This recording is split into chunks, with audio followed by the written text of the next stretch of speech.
Good evening, everybody. I'm Aarti. I'm an engineering student. I believe that most religions are just a set of beliefs. Hinduism is a belief, Islam is a belief, Christianity is a belief. And most major religions like the Islam or the Hinduism or the Christianity have been formed through ages. They have come past through a lot of ages. So they can be a lot of additions and subtractions which can add value to the religion and which can also cause some kind of a demolition to the name of the religion itself.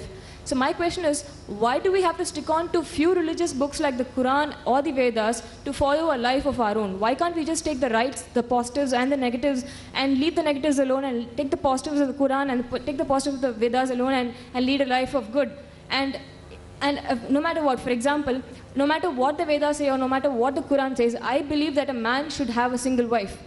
And I would definitely not agree upon the fact that the Vedas contain something like that or the Quran contains something like that. It is up to my conscience to leave off the negatives of however great a religious book might be and take the positives of the book alone. And why are we here to even discuss about why are we here to even discuss about the differences and similarities between the two great religions? Why can't we just take the positives of both religions and just lead a life of our own? That's my question. Sisters asked a very good question. A very good question, a very relevant question. That why should we follow religion? Why Hinduism, why Islam, why Christianity? Why not follow the good things of all? And that's it. Finish. Who will decide what is good, what is bad?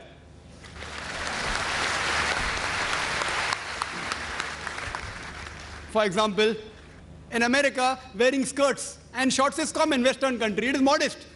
So for there, wearing skirts and shorts is modest. If you wear in Chennai, if a girl walks on the streets with shorts and skirts, you will call it immodest, including you, sister. Even you will say she is immodest. So what is modest in America is not modest here. When I went to America a few years back, there was a person who told me that you Indian women, you are immodest. I was shocked. Why? How come Indian women are modest? Because when you wear the sari, you show your belly. So for the American, the woman showing the belly is immodest. So who will decide? If you go to certain Muslim countries, the Arab countries, looking at a woman, staring at a woman is immodest. Here, as long as you don't touch a woman, you can talk to her, you can look at her, it's modest. Therefore, when you greet the Indian, they say namaste without touching. In the Western countries, it is common that you shake hands. So shaking hands between a lady and a man is modesty. As long as you shake hands and don't touch any other part of the body, in some Western countries it is modest. In other Western countries, kissing a woman on the lips and the cheek is modest. In some Western countries, you can do what you want, the male and the female. As long as you do willingly, it is modest. Who will decide? Who will decide? Who will decide? If you go to America, there are nude beaches. There is a ship, I read in the Times of India 2 months back, a nude cruise. Nude. Everyone in the ship will be nude. For them, it is modest. Who will decide? The best person to decide is the Creator, sister. Now, I am asking you, who will decide what is right, what is wrong? Who will decide? And if you say that select the best, I am with you. I agree with you, sister. Select the best of all the religions. So that's what I have done. I have selected the best from the Vedas.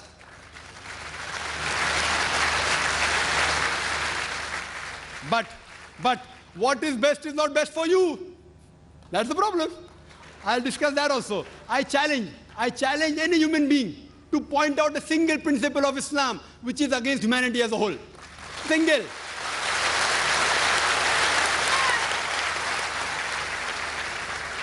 I challenge, I say, I'm not speaking on behalf of the other Muslims. I'm putting my head on the guillotine. I challenge anyone. Yes, they may be non-Muslim, may think certain thing is wrong. For example, the sister disagrees with the man having more than one wife. I'll discuss that, inshallah. After I give you the answer, you'll be convinced, inshallah, God willing. You'll be convinced. For example, if you ask a problem, 2 plus 2 is how much? If you don't know the answer, I'll give you the answer. Now, once you know the answer, you get convinced. So what do you have to discuss, sister? The things which you don't agree, you can come on the microphone and tell me, I am just a student. I'll try my level best with Allah's help to try and reply. Now, though the Vedas say you can marry more than one wife, the Christian Bible says, the Quran says. Now, you don't believe in all of them, no problem. Let's talk about logic. Sister, do you know, by nature, male and female are born in equal proportion? By nature, male and female are born in equal proportion. But if you ask any pediatrician or doctor of the children, he will tell you that the female child can fight the germs and diseases better than the male child. So in the pediatric age itself, there are more male children dying as compared to female children. So in pediatric age itself, there are more females than the males. As life goes on, there's death due to cigarette smoking, death due to alcoholism, death due to accident, death due to war. More male are dying as compared to female. So today in the world, there are millions of women more in the world as compared to male. Only in some countries, third world countries like India, the female population is less than the male population. You know why?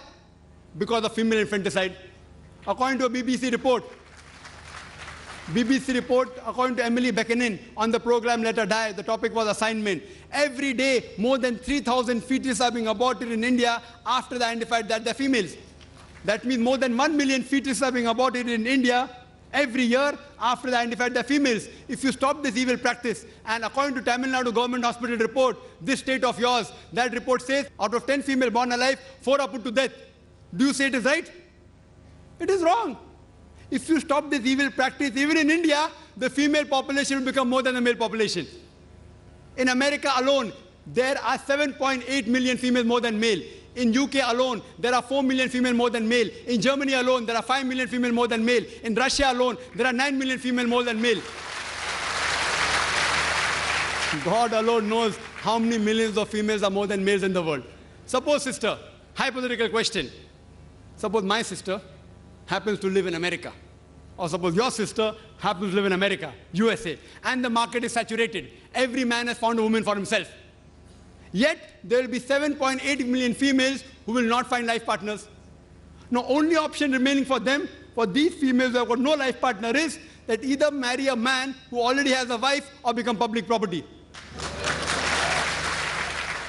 You may say, public property? Brother Zakir, such a harsh word. Sister, it is the most sophisticated word I can use. I cannot use a better word. In America, on average, the statistics tell us a person has 8 different sexual partners before he settles down with one.